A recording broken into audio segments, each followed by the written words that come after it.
Hello, everybody. Welcome to the Mark Z Drumcast in prime time. All right. Let's see. That's all right. That's all right. I just finished up teaching, came back here to do the show. Welcome to all of you to the Mark Z Drumcast today in prime time. I would love to be able to do this at this time, mostly on Fridays as my schedule allows. And just to give some people a chance if they wanted to be a part of the show, if they are home from work now. So a little bit after 7, and I scheduled a 7 o'clock live, and we'll see how that works out. I'm here. We are here. I have some really cool things to share with you. And as you know, a lot of the content in the show comes directly from my own experience. And like I always like to say, when you come and watch the Mark Z Drumcast, you what you see is what you get. You know what I mean? Like warts and all. This is a one-man operation. This is how we do it. And that's not the important part. The important part is that we share information back and forth, and that I can bring you some experience and some knowledge and some fun stuff that maybe didn't know before. And I could just share my experience and my knowledge with anybody that wants to listen. So, having said that, by the end of today's show, you're going to know 3 variations of the 8th note rock beat. Now, when I say variations, I'm not really just talking about where I'm putting the bass drum, okay? Because when we're doing 8th note rock beats, where we're playing 8th notes on the hi-hat, and then quarter notes on the bass drum, snare drum, bass drum on 1, snare drum on 2, bass drum on 3, snare drum on 4. That basic rock beat, that AC/DC Back in Black rock beat, that Billie Jean by Michael Jackson rock beat, that rock beat. I'm not just talking about changing up the bass drum placement in that rock beat. For example, and Louie, I'm going to play some drums now, bro. So, for example, I'm going to play the straight Back in Black rock beat, the straight Michael Jackson, Billie Jean rock beat, so you can see what it sounds like and you know what I'm talking about. So here we go.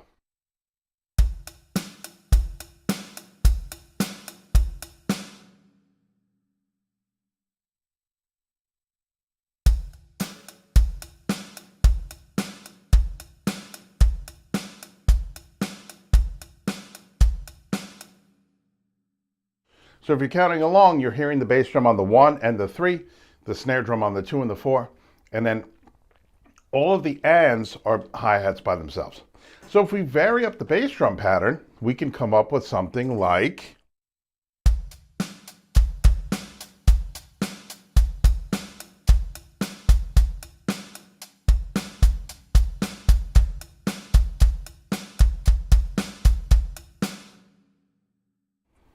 Okay.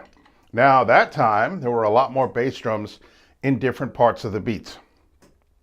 On the 2s, the end of 2s, not really on the 2s because I was keeping the snare drum on the 2 and 4, but on the 3s, the end of 3s, the ends of 4s, the ends of 2s, and I mixed it up a bunch, right? So we had a lot of different bass drum patterns happening within this 8th note rock beat.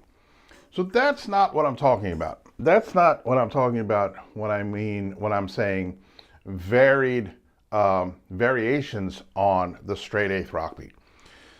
And when I say straight 8th, the hi-hat is being played in 8th notes. And that's really the anchor of this particular groove, this particular beat. The anchor, the timekeeper, is going to be the hi-hat, or if you choose to play the ride cymbal instead of the hi-hat, 8th notes on the ride. Maybe in a chorus, the chorus of a song.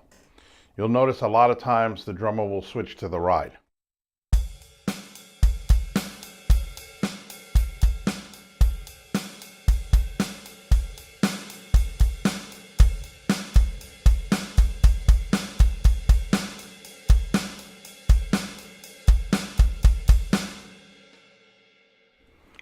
Okay. So again, different patterns on the bass drum. So real quick before I continue, before we get to the variations, that's variation number 1. The stripped down basic 8th note hi-hats, rock beat, with whatever bass drum patterns you like. The important thing to consider here is when we're playing the bass drum and the snare drum, whatever bass drums we choose to play, they're going to be on with the hi-hat. They're going to be 8th note bass drums. Same with the snare. The snare is going to be hitting as the hi-hat is hitting. So that's how you know that we're playing 8th note rock beats with 8th note bass drums, 8th note snare drums. But before I get into the other 2 variations, which one of them is used a lot in a very popular heavy rock song. Right? I'll get to why I phrased it that way. I don't really consider it metal. But anyway, I had a really cool interaction with one of my students this morning, as a matter of fact. And I kind of came away with a little bit of an insight after this interaction that I had with my student. And basically we were talking about, or he was talking about, how he is feeling more flow as he's playing, and he's able to process his ideas better when he's being creative on the kit. And that through practicing, he will sometimes kind of stumble upon this thing that he likes to play. And it got me thinking, because I always talk to my students about how important practice is to your overall drumming career, right? How much we practice, you get out of it what you put into it. How much we practice really directly affects the pace at which we progress. So that's usually what I talk to my students about, practice. But my student today made me realize that practice is also, hey, Jerry, what's up, man? Very, very good. I'm heading out to the pub after the show. But anyway, so we were talking about practice, and I was thinking about, wow. So I always tell my students how practice is helpful to them, but the one thing that my student today helped me to realize was that practice is also a way that we discover our style. We build our style on the bricks of our influences, of the things we've heard before, of the people we listened to growing up, the people that have influenced us. You know, those are the building blocks of our own style. But how do we develop a playing style that is unique to us? Well, through practice. As we're practicing, those are the times that we have those epiphanies. Those are the times that we discover those little nuggets, those little gems that become part of our playing individually, that become who we are. Wow, I really love the way that sounds. If I wasn't practicing, if I wasn't playing and trying to be creative on my drums, I never would have stumbled upon that particular figure, or the way these toms sound together, or the way this fill sounds. You would never know, okay? If you were a person that went to your lesson week after week, never practiced in between your lessons, there are a lot of things that you are not discovering about yourself and your playing that you would be discovering through daily practice. So that was a really cool kind of angle that I got from one of my students about how sitting down at your kit and playing, whether it be along to songs, whether it's playing out of a book, or just practicing your creativity, fills around the kit, movement around the kit, those are the times where you discover those really cool things. Or maybe it's something you didn't think you could do, but then all of a sudden you did it, right? So that's just another great argument for practicing. Okay, so I mentioned Enter Sandman, and here's what I'm going to do. I'm going to go over and I'm going to, excuse me if I'm being rude, if I'm not paying attention. I am paying attention to you guys, but I need to do this real quick so that I can illustrate something for you guys. Okay. Okay. So, Sandman with solo number 1. oh, with solo number 1.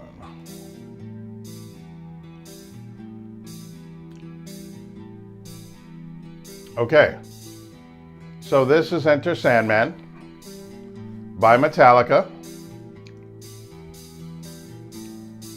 1 and 2 and 3 and 4 and 1 and 2 and 3 and 4 and 1 and 2 and 3 and 1 and 2 and 3 and 4 and 1 and 2 and 3 and 4 and 1 and 2 and 3 and 4 and 1 and 2 and 4 and 1 and 2 and 3 and 4 and 1 and 2 and 3 and 4 and 1 and 2 and 3 and 4 and 1 and 2 and 4 and 1 and 2 and 3 and 4 and 1 and 2 and 3 and 4 and 1 and 2 and 3 and 4 and 1 and 3 and 4 and 1 and 2 and 3 and 4 and 1 and 2 and 3 and 4 and 1 and 2 and 4 and 1 and 2 and 3 and 4 and 1 and 2 and 3 and 4 and 1 and 2 and 3 and 4.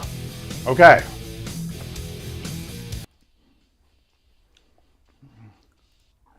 Okay. So that was a little exercise. I'm sure a lot of you are familiar with the song. And I referenced this song before as a very popular heavy rock song. I do not consider this song heavy metal, okay? It's a hard rock song, whatever the case may be. If you have any problems with that or debates or you want to talk about it, go ahead and leave it in the comment section. That's fine. We could talk about my feelings about Metallica as a genre anytime you like. But my real point is, you heard me counting along eighth notes, 1 and 2 and 3 and 4 and 1 and 2 and 3 and 4 and I often use that technique to learn songs. Now, one of the things maybe you noticed in that song is that the accents that come up are usually snare drum crash together, and they're usually on the up beats. The song is based around the and of 4 as an accent. You hear it on the guitar, 1 and 2 and 3 and 4 and, right? That wow. That's on the and of 4. 1 and 2 and 3 and 4 and, right? The and of 2, the and of 3, the and of 4 at times, sometimes the and of 4 by itself, sometimes the and of 1, 2, 3, and 4, I think later on in the song. But a lot of the accents, all of the accents, most of the accents are on the upbeats, on the ands, and mostly on the and of 4. In fact, when the buildup happens for 2 bars, the crash comes in and the beat starts on the and of 4. 1 and 2 and 3 and 4 and 1 and 2 and 3 and 4 and, right? Right? So it starts on the and of 4. And then as you listen to the song, if you're counting along, you're going to notice how many accents are used on the end of 4 in that particular song. But that's not the reason why I brought up Enter Sandman. The reason why I brought up Enter Sandman, and we're going to listen a little further into the song, because in the beginning of the song, we have the straight 8th note rock beat, right? And I'll play a little bit of the song, and then I'm going to play the straight 8th note rock beat, and you're going to hear, it's just faster than let's say an AC/DC Back in Black or a Billie Jean by Michael Jackson.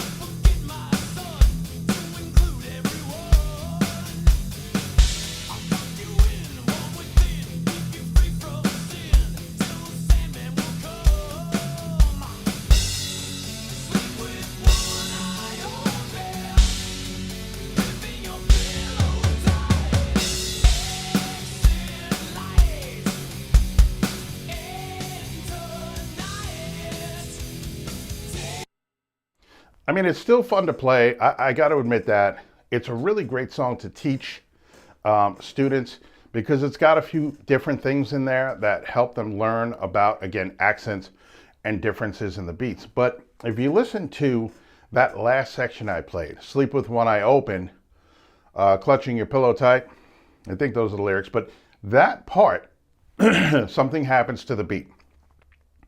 And that's where a lot of my students will get a little confused. What's going on there? We don't know what's happening. I'm going to tell you what's happening. And this, let me know what you think of this. Yes, all right, thank you very much. Listen, I don't want to talk about that either, because the last couple of years, man, that rhetoric has really come up, right? How Lars is a terrible drummer. Guy made a lot of money, continues to make a lot of money. But anyway, but thank you, Jerry. So what happens there in that part of the song, right? If you notice, the hi-hat doesn't change. The hi-hat doesn't change at all. What ends up happening is the bass drum and the snare drum change. The frequency of how often we play the bass drum and how often we play the snare drum, that changes. All right. So I will. Let me see. What do I want to do here? I'm gonna go ahead and count it as I play that part. So think about it this way. Normal rock beat, the rest of the song, we're playing bass drum on 1, snare drum on 2, bass drum on 3, snare drum on 4. This part, we're playing bass drum on 1, snare drum on 3. And that's it in the whole bar. Except for the accented bass drum, right? But the part of the beat is bass drum on 1, snare drum on 3. So what are we doing? We're stretching out that bass drum for 2 beats instead of playing it for the first beat for 1 and playing the snare drum on 2. We're stretching that bass drum out to last from beats 1 to beat 3. Then we hit the snare drum on beat 3. That lasts beats 3 and 4. We come back to the bass drum again on the first beat of the next measure, right? So it sounds like this.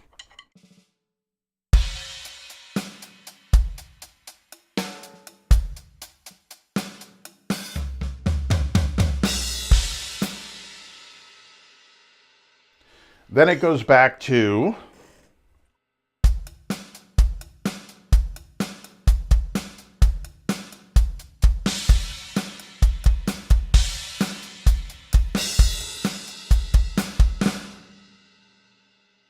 off to Never Never Land. Okay, and then back into boom, ba, boom, ba. 1, 2, 3, 4. Until again we come back to the Sleep with One Eye Open part. And maybe we'll do that one more time. That was kind of fun. All right, hold on a second. Let's get back to the song.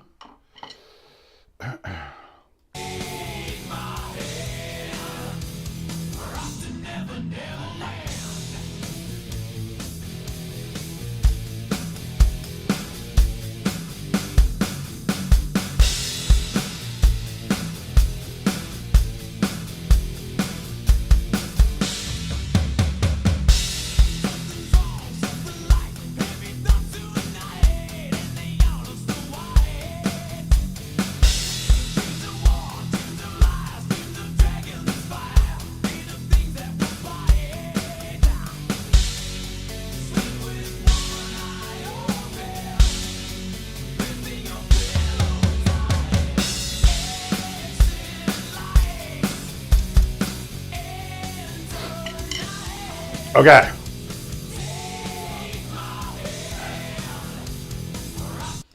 Okay. So there you have it. There it goes again. 1 and 2 and 3 and 4 and 1 and 2 and 3 and 4 and 1 and 2 and 3 and 4 and 1 and 3 and 4. Okay. So that is another way to play an eighth note rock beat, where the hi-hat is playing eighth notes, but now we are stretching out the bass drum and the snare drum. We're having more hi-hats in between when we play the bass drum and when we play the snare drum than usual. Let's do it again.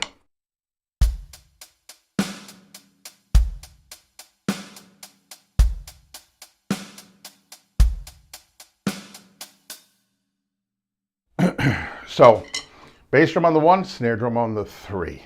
So that's another variation of a rock beat. You hear it in Enter Sandman, how it's used. If you have any other examples of songs that kind of change, I know a bunch of them. I can't think of any more. But leave them in the comment section. Any other songs that go to... Oh, I have a good one. And it's not metal either. Hold on, let's go find that.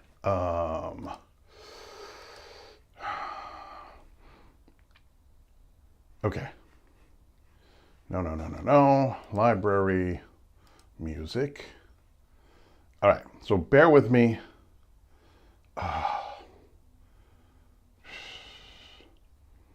Bear with me. I'm gonna find it right now. You're gonna wanna. Okay, I think I'm about to find it. See, I don't understand why this is out of order. The name of the song is on the tip of my tongue. It is by the name of the band is on the tip of my tongue too. But it's really, really cool. And I'm going to show you in this particular instance how one snare drum changes the beat entirely. Okay? You're going to want to stick around for that. So I know I'm going to find it somewhere here very, very quickly. This is what I love about Amazon Music. And when I say love, I mean hate. It's a very sarcastic statement. And that's because when you go to search your playlists, sometimes they're in alphabetical order. Other times they're not in alphabetical order. I don't know why that is. It depends on which way you're searching them and where. Maybe here.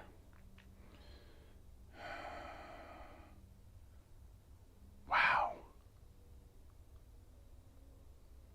And also the other thing is if my brain worked properly, which it doesn't. Can I search my library? Hold on, let's try this. Because it may or may not be worth it. No. Songs? No. Albums, podcast episodes, playlists? No.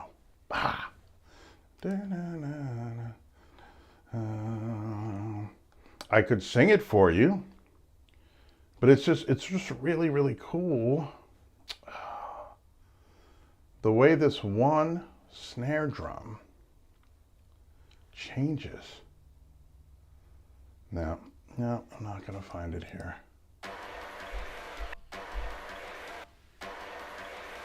This is not it. No, just another opportunity for YouTube to say, hey, that song you played. Oh, man. Okay, well, I'm going to try one more thing. By the way, there is a song that I've heard before, and I don't know the name of it. And I want to know how we can find a song. Well, I don't know how I'm going to find it, but there is a this song that I just love, and I heard it a couple of times, and I have no way of knowing what the name of the song is or how to ever find it again. I just have to hope that one day.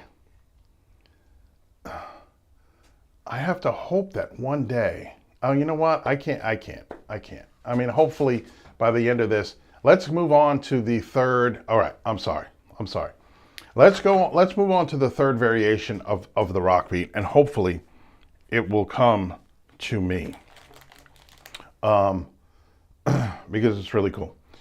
All right. So, no, that's the thing too. I don't know the lyrics. And I've said this to a couple of people at work, right? The receptionists and some of the other teachers and stuff like this song. And I actually kind of sing it for them. And I'm not going to sing it now, Jerry. I'm not going to sing it now. But it doesn't help. So I'm just going to kind of like really just bite the bullet. And in my mind, maybe 10 years down the road, boom, I'll hear it again. Or I'll come across it. I've even searched, because it's a female vocal. I've even searched and, listened to a bunch of female pop artists and stuff, hoping to kind of have this song pop up in the rotation. And no dice just yet. I'm using my Alexa. I'm hey Alexa, blah, blah, blah, blah, blah. and I've gotten nowhere, but I will let you know. I will let you know. So here's the third variation of the eighth note rock beat. So the first rock beat, AC/DC, Back in Black, bass drum, snare drum, bass drum, snare drum. 1, 2, 3, 4.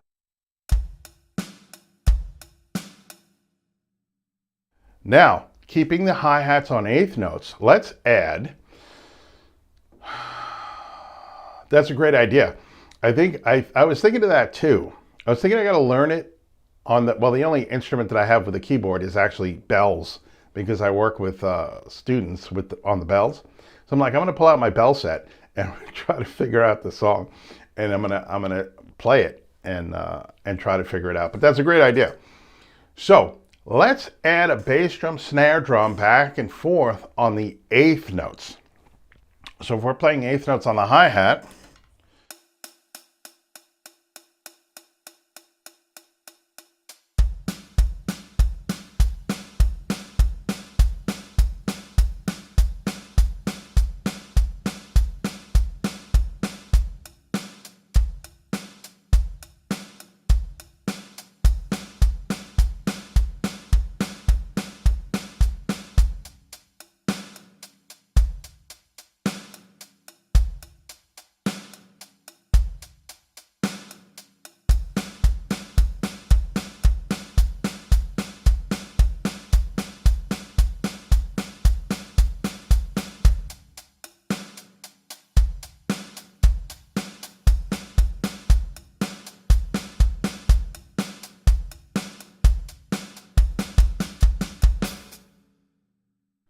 so there you have the three different variations of the eighth note rock beat. Within a song, that could work really cool, like it does in Enter Sandman, like it does in this other song that I still can't remember, and like it works in a lot of different in a lot of different applications. There are songs that are kind of like this. They call it like a 1-2, like a skank beat. Boom ba boom ba boom ba boom ba boom ba boom ba boom ba boom ba. Blast beats take it a step further. 16th note snare drums, 16th note bass drums, right? On either a hi-hat, ride, 8th note ride, 8th note hi-hat, things like that. I'm still trying to figure out this one song, but I don't think I'm going to be able to do it. So anyway, if you have any questions or thoughts about what I've presented here today, as far as, and that's Louie, by the way, say hello to Louie, my co-host. Any thoughts or questions about what, how we use these beats, how we get from one to the other, how to count them and stuff like that, if you're not sure from this video, send me a comment, ask me a question. I'll be sure to help you out with it.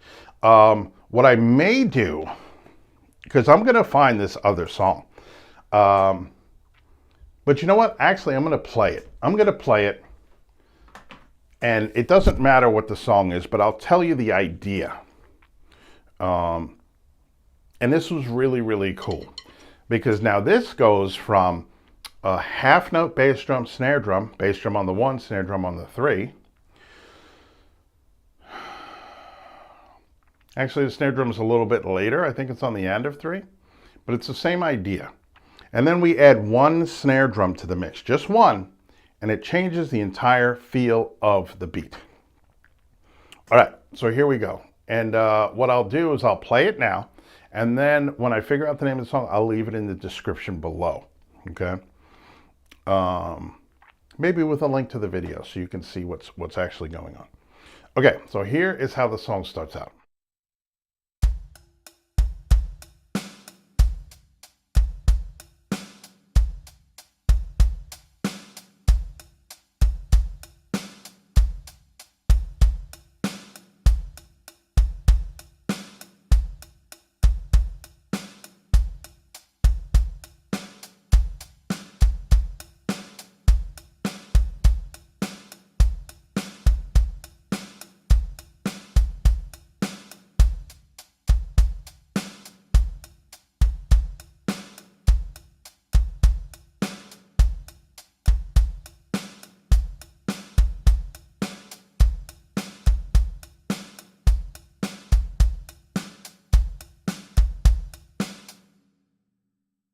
So there you have, adding the snare drum on the 2 changes the entire beat. Everything else was the same. And through counting, right, I was telling you that it was on the bass drum was on the 1, the snare drum was on the 3. Incorrect. What that beat does is it delays the 2-beat snare drum all the way to 4. So there's no 2-beat snare drum. There is a 1 and a 3 bass drum, but there's no snare drum on the 2. That creates a lot of space between that initial first bass drum on the 1 and the snare drum on the 4, right? And then the extra bass drums, 1 and 2 and 3, right? So the bass drum on the 1, the bass drum on the end of 2 and the 3, and then the snare drum on the 4. Creates this longer feeling rock beat. And then once we put that snare drum on the 2, it starts to drive it along. Boom, ba, boom, boom, ba, boom, ba, boom, boom, ba, boom, boom, boom, ba, boom, boom, boom, ba, boom, ba, boom, boom, ba, right? So I love the way like that simple 1 snare drum added on the beat, on the 2 beat, changes the entire song, okay? But it's only 1 extra note, okay? So keep that in mind. Sometimes the littlest things can have great effect in music, in drums, on drums. And that's the show for today. I hope you like the later time slot. If I can do this on a Friday moving forward, I will. Because again, I love that Jerry can pop on and say what's up and we could talk. Right. Let me just read this comment. I do. Yeah. And recently I've been spending a lot of time in a punk band playing punk music. My primary project is like technical metal. I wouldn't call it death metal. I would call it like maybe technical power metal. A lot of bass drums and a lot of stuff. Punk, a lot of 1-2s, right? A lot of fun to play. But it's a different animal than when I sit down with some of my newer students and we're playing like Boulevard of Broken Dreams by Green Day or Say It Ain't So by Weezer. Slower stuff just to get their timing and coordination down.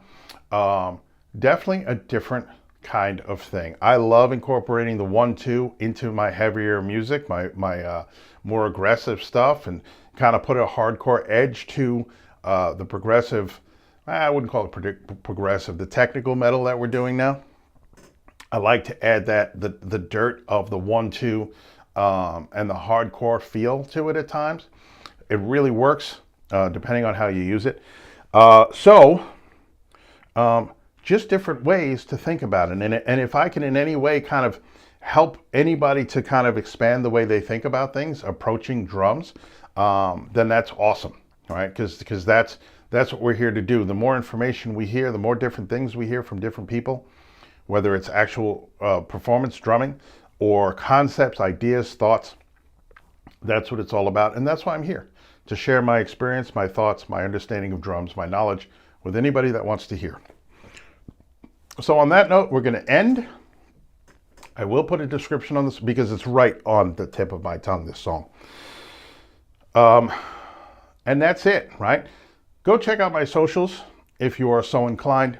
Mark Z Drums across all platforms. Over here on YouTube, I believe it's Mark Zapata Drums, but I think you can find Mark Z Drums just as easily.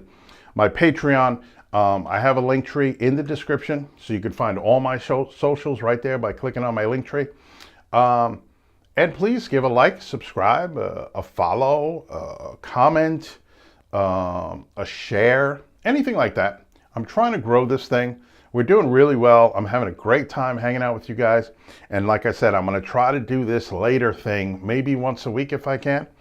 But stay tuned because I have a lot of content coming up. I'm doing a special video on laterality, which is, are you lefty? Are you righty? What's your dominant side? And I will answer the question, is the left side of a right-sided drummer, of a right-handed drummer, is the left side of their body useless? Pretty, kind of, maybe. I have my thoughts on that, but that's going to be in my laterality video.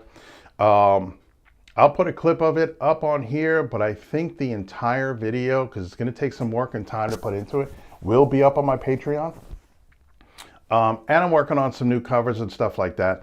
The production over here at Mark Z Drums Studios, the Mark Z Drumcast, along with everything else that's coming out of here, we're shoveling the coal, man. We're stoking that. It's getting hot, right? We're shoveling in that coal. It's heating up. So stay tuned and check back when you can. Thank you so much for watching. Have a great weekend. I'm so glad it's Friday. Jerry, you are you're a dude, and I appreciate you tuning in. What do you say? Yes, yes, yes. And when we're starting to, and we're going to get into 16th notes, Jerry, don't you worry about that. When we get into 16th notes, we're going to start counting 16th notes. Because if we're playing any kind of 16th note bass drums, or we're listening to a song that has some 16th note bass drums going on, we're going to have to count smaller so that we can exactly place those bass drums where they actually are in the count, or the snare drums, or the fills, whatever it is. 1 eanda, 2 eanda, 3 eanda, 4 eanda.